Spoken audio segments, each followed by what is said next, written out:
You know you need to get up. You want to get up, but your body feels like it weighs 1,000 pounds. Here is the science of why. Picture this. It is 11 a.m. on a Saturday. Sunlight is bleeding through the edges of your curtains, signaling that the world has already started without you. You've been awake for 2 hours, but you haven't moved. Your phone is in your hand, scrolling through an endless feed of other people living their lives, while you lie there, paralyzed. You have a list of things to do: the gym, the laundry, the project you promised you'd start.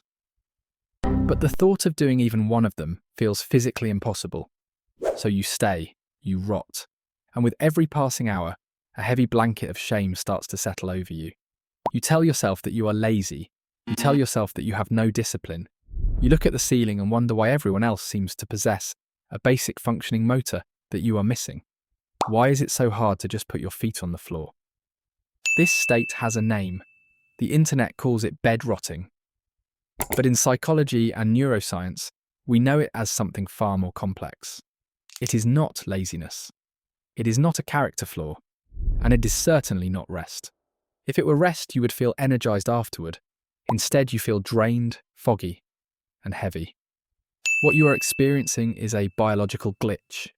It is a protective mechanism gone wrong, and until you understand the mechanics of why your brain has locked the doors and pulled down the shutters, no amount of just doing it or pushing through will help you.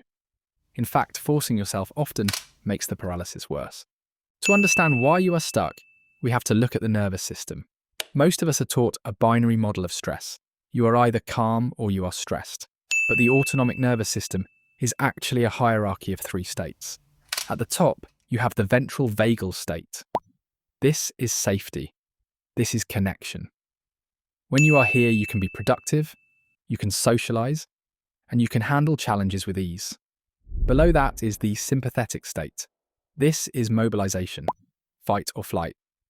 When a challenge feels dangerous but surmountable, your body floods with adrenaline. You get anxious, your heart beats faster, and you move. But there is a third state, one that lies at the very bottom of the evolutionary ladder. This is the dorsal vagal state. This is immobilization. This is the freeze response. When your brain perceives a threat that feels too big to fight and too fast to outrun, it doesn't ramp you up, it shuts you down. In nature, an animal goes into this state when a predator has its jaws around its neck. Playing dead is the last-ditch effort for survival. The body releases opioids to numb pain. The metabolism drops and the muscles go limp. This is what is happening when you are bed rotting. You are not relaxing. You are playing dead. But here is the paradox. There is no predator in your bedroom. There is no tiger. So what is the threat? In the modern world, the threat is overwhelm. It is the sheer volume of expectations, notifications, decisions, and tasks that your brain perceives as insurmountable. When you wake up and immediately think about the 10 things you haven't done, or the uncertainty of your future, or the emotional weight you're carrying, your nervous system assesses your energy levels against the demand. If the demand looks like a mountain and your energy looks like a molehill, the brain pulls the emergency brake. It decides that engagement is dangerous. It decides that the safest thing to do is to hide in the cave. This is why bed rotting feels so heavy. Your biology is actively conspiring to keep you still. It is conserving energy for a battle that never comes. And then there is the second layer of the trap, the dopamine pacifier. While your body is in a freeze state, your mind is desperate for stimulation to numb the discomfort of doing nothing. Enter the smartphone. Scrolling provides a low-effort, high-frequency drip of dopamine. It is the perfect anesthetic. It keeps the mind occupied enough to drown out the shame, but it keeps the body passive enough to maintain the freeze. It creates a closed loop. The more you scroll, the more disconnected you feel from your body. The more disconnected you are, the harder it is to move. The harder it is to move, the more you scroll. So how do we break this cycle?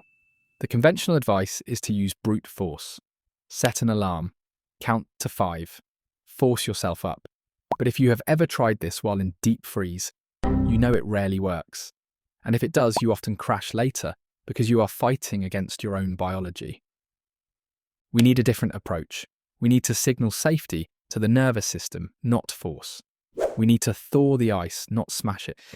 The way out of the freeze response is not through the mind. It is through the body. You cannot think your way out of a state that thinking got you into.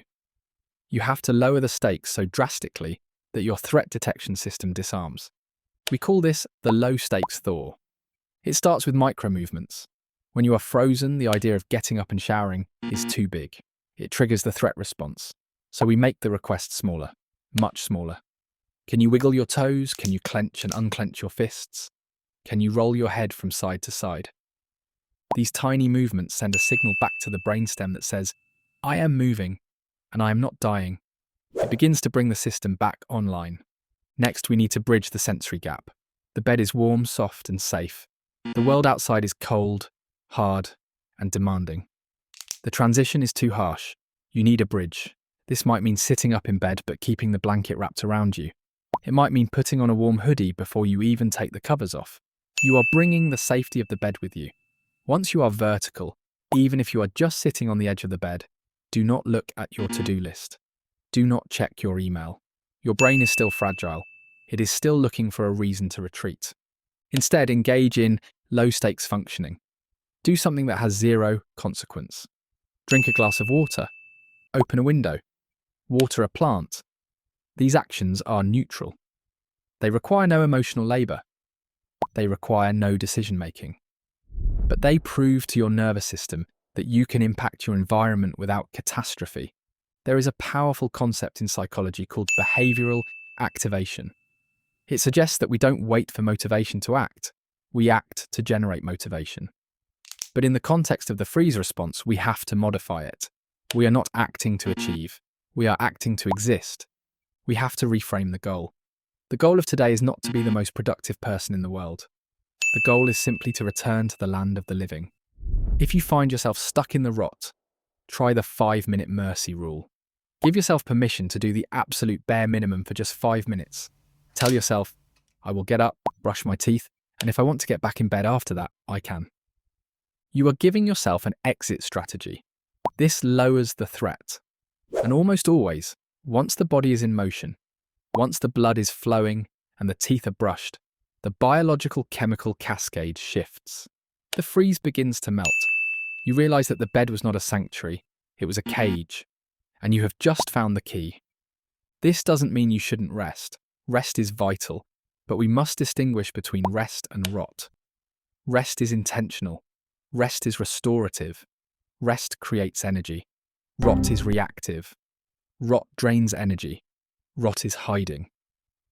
The next time you feel that heavy magnetic pull keeping you horizontal when you want to be vertical, remember this.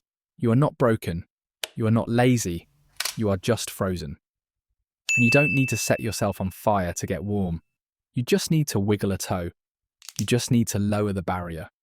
You don't have to conquer the world today. You just have to prove to your body that it is safe to enter it. The world is waiting for you, but it can wait 5 more minutes while you put your socks on. Start there.